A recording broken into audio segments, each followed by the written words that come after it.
My boss.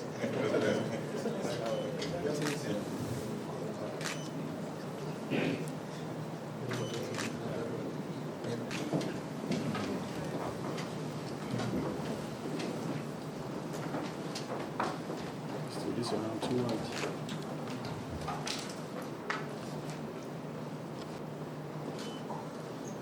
Good afternoon, Your Excellency, the Vice President.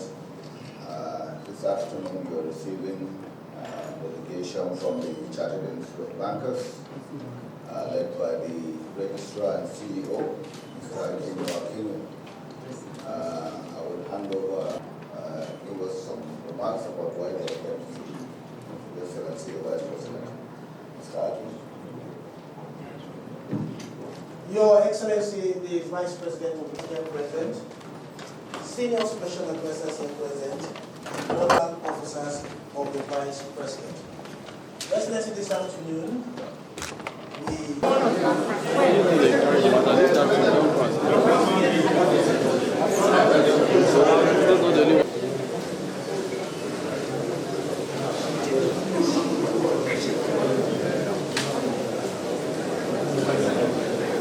Is my name. I'm the President and Chairman of Council of the Chartered Institute of Bankers of Nigeria. May we know the reason for your visit today? Thank you. We are paying a courtesy call on the Vice President of Federal Republic of Nigeria, Senator Kashim, basically to appreciate his presence during our annual Banking and Finance Conference, which he presented a thought-provoking session and was able to share insights on the key areas that will help us to support growth in the economy, and also to apprise the Vice President on developments in the industry, the areas that the Chartered Institute of Bankers of Nigeria have been supporting to grow the economy, and to reassure the Vice President that the Chartered Institute of Bankers of Nigeria will key into the reform, especially in the financial and economic sectors of the economy of our country, to grow the economy and support the other sectors of our economy. And how did you feel about this visit by your group? I think the Vice President was quite excited about that. Of course, he also helped use the opportunity to share his vision and how we can work together. He talked about the digital education, which is very important, and we assured the Vice President that the Chartered Institute of Bankers would actually identify with the key initiatives in that area. He was quite excited about it. During the event, he did say that government would wait for the blueprint, document from that conference. Did you present that to him? Yes, Chartered Institute of Bankers is in an institution that works its talk. So we presented the communique that was actually shared at the annual Banking and Finance Conference.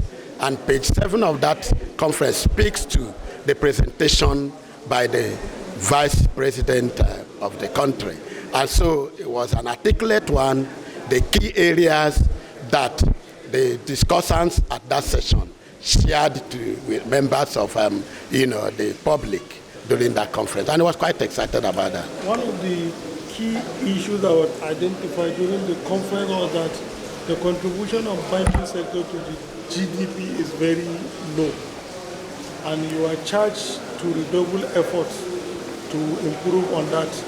What are you going to do specifically to? I think essentially, of course, the banking sector, which was also emphasized today during the VP's comment, represents the engine of growth. That's very, very important. They serve as catalysts for economic growth. What you saw with the growth in terms of the GDP contribution is what happened during the period of when we had, of course, the last session and the quarter where there was slowdown in economic activity. But what you are seeing now is that banks are also deepening access to financial support, especially to the key sectors, agriculture, manufacturing, small businesses, and infrastructure. And of course, that sensitization is very important. So we are going to see growth of the financial system as we move on, especially before the end of this financial year. Thank you. That's all. Thank you.